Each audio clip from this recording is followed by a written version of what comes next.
देश आज़ादी का अमृत महोत्सव मना रहा है, लेकिन आज़ादी के बाद जब देश का विभाजन हुआ, भारत और पाकिस्तान बना, तब पाकिस्तान में से ढेर सारे लोग भारत में आ गए थे, भारत के अलग अलग हिस्सों में चले गए थे।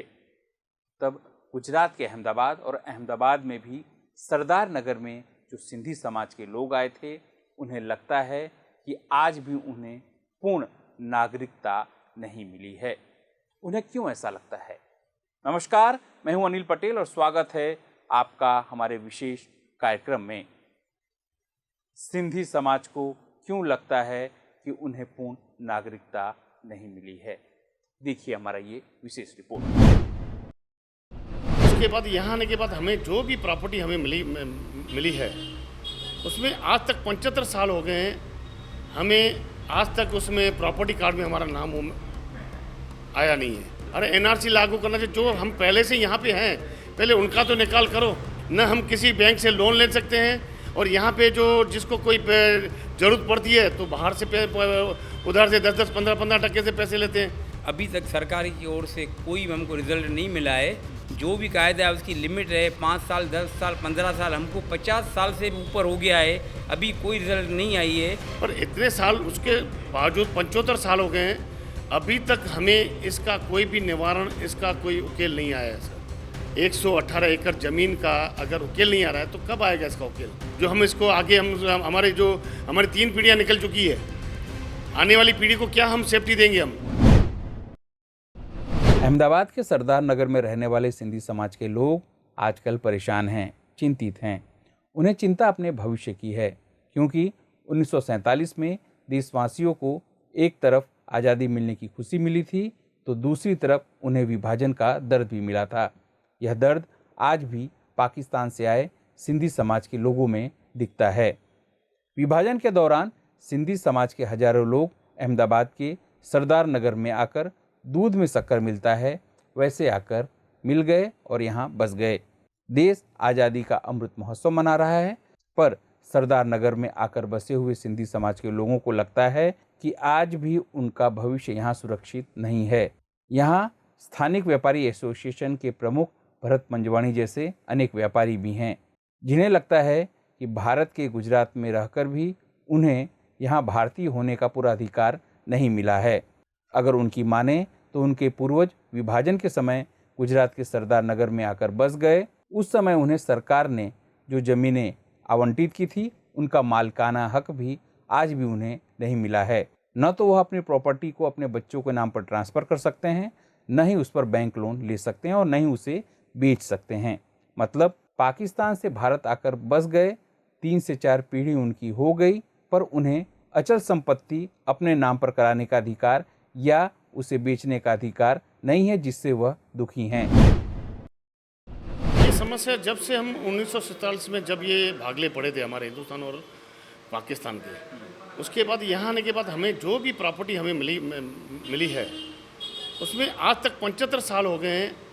हमें आज तक उसमें प्रॉपर्टी कार्ड में हमारा नाम आया नहीं है। कुछ लोगों के पास सनद है तो कुछ लोगों के पास सनद भी नहीं है। इसकी वजह से न कोई ट्रांसफ़र कर सकते हैं, न कोई लोन मिल सकती है।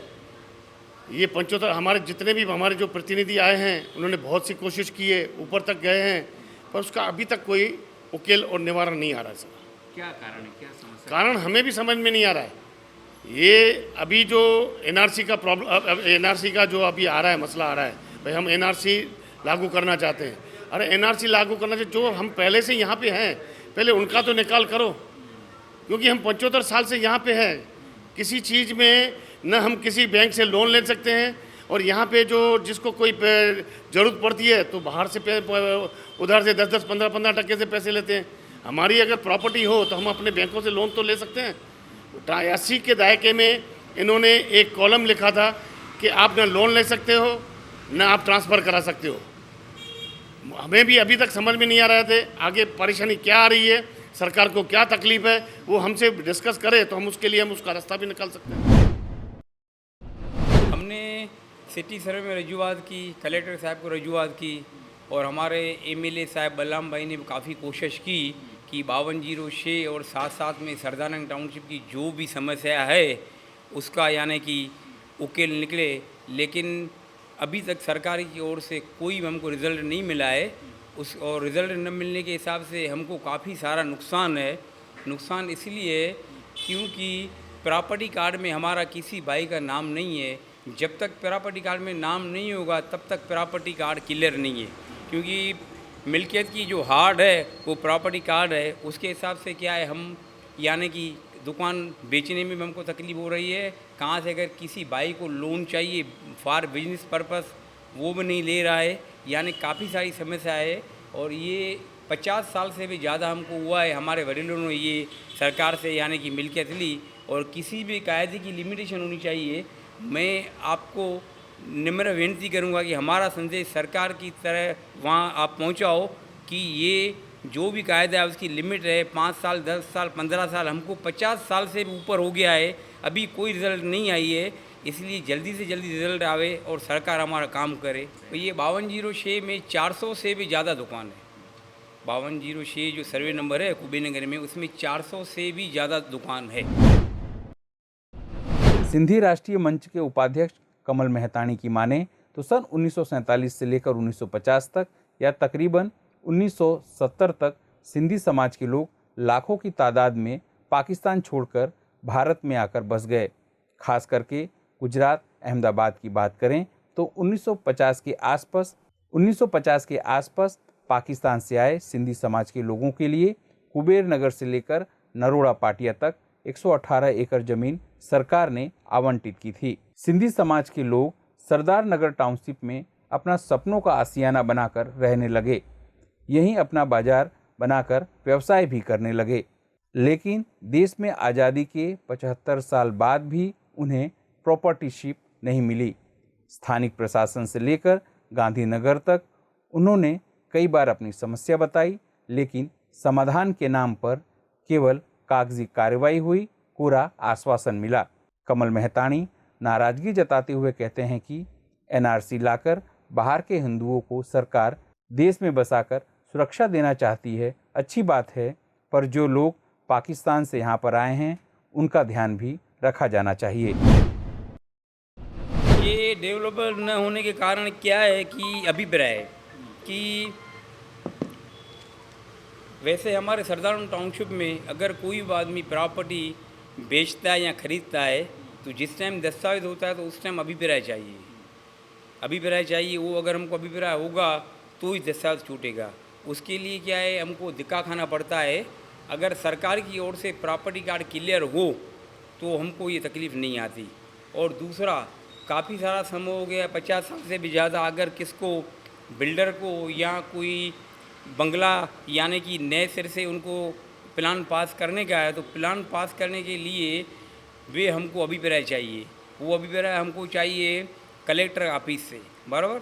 और वहाँ हम कुछ भी अर्जी रखते हैं तो काफ़ी सारा समय जाता है। अगर प्रॉपर्टी कार्ड हमारे क्लियर होगा तो हमको वहाँ में जाने की ज़रूरत नहीं पड़ेगी। इसलिए हमारी सरकार से यही विनती है कि जल्दी से जल्दी प्रॉपर्टी कार्ड आप क्लियर करके हमें रास्ता निकाल के दीजिए। सर, ये जो समस्या है जब से ये भागले पड़े 1947 से, समझो 1950 और 1947 के बीच में 118 एकड़ ज़मीन हमें निर्वासियों को दी गई थी, जो पाकिस्तान से हम वहाँ से आए थे। हम तो अपना कुछ लेके नहीं आए थे, हमारे पास तो कुछ था ही नहीं। जो भी सरकार ने हमें व्यवस्था करके दी थी हम उसमें गुजारा किया था।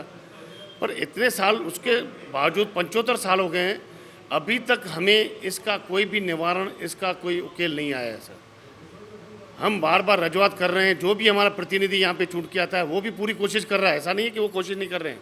अभी भी हमारे जो एमएलए साहब हैं उन्होंने भी बहुत कोशिश की है, पर क्या है कि रिजल्ट सामने से सरकार की तरफ से नहीं आ रहा है।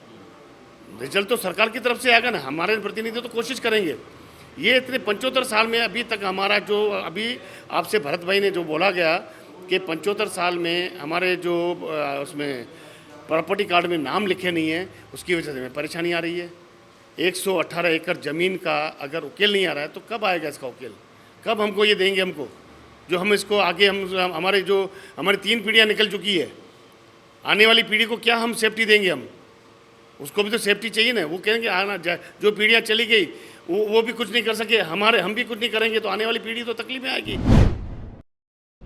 सरदार नगर में सिंधी समाज के 3.5 से 4 लाख लोग रहते हैं। तकरीबन 1 लाख से अधिक मकान है और 400 से अधिक लीगल दुकानें हैं, लेकिन न तो घर और न ही दुकानें ये सिंधी समाज के लोग बेच सकते हैं, न ही खरीद सकते हैं। उल्टा यहाँ सरकार ने असानधारा भी लगा दिया है। इससे सिंधी समाज के लोगों को लगता है कि वो भारत में तो रहते हैं, उन्हें नागरिकता भी मिली है, लेकिन वे अपने बच्चों को आर्थिक सुरक्षा नहीं दे पा रहे हैं।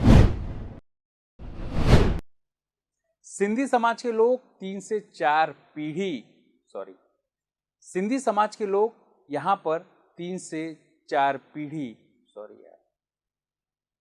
सिंधी समाज के लोग कम से कम 3 या 4 पीढ़ी से यहाँ रह रहे हैं। गुजरात के विकास में कंधे से कंधा मिलाकर साथ दे रहे हैं, फिर भी उनके नाम पर प्रॉपर्टी नहीं हो पा रही है। दुखद है और इसीलिए वो चिंतित है। सरकार को उनकी समस्या का समाधान जल्द करना चाहिए। आपको यह कार्यक्रम कैसा लगा जरूर से कमेंट बॉक्स में बताएं और साथ में पंचायत टीवी को सब्सक्राइब करें, लाइक करें, बेल आइकन दबाएं और शेयर करें। साथ में हमारी वेबसाइट है www.panchayattv.com, उस पर भी जा सकते हैं। फेसबुक, इंस्टाग्राम और साथ में ट्विटर पर भी आप हमारा संपर्क कर सकते हैं। अभी के लिए बस इतना ही। अधिक समाचार देखने के लिए देखते रहिए पंचायत टीवी। नमस्कार।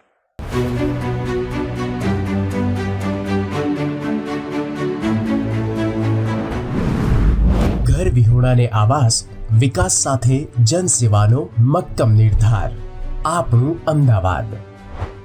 અમદાવાદ મ્યુનિસિપલ કોર્પોરેશન દ્વારા વિકાસને અવરોધતી ઝૂંપડપટ્ટી દૂર થાય, અમદાવાદની પ્રગતિ વધુ તેજ થાય તે હેતુને ધ્યાને રાખી અભૂતપૂર્વ નિર્ણય લેવામાં આવ્યો.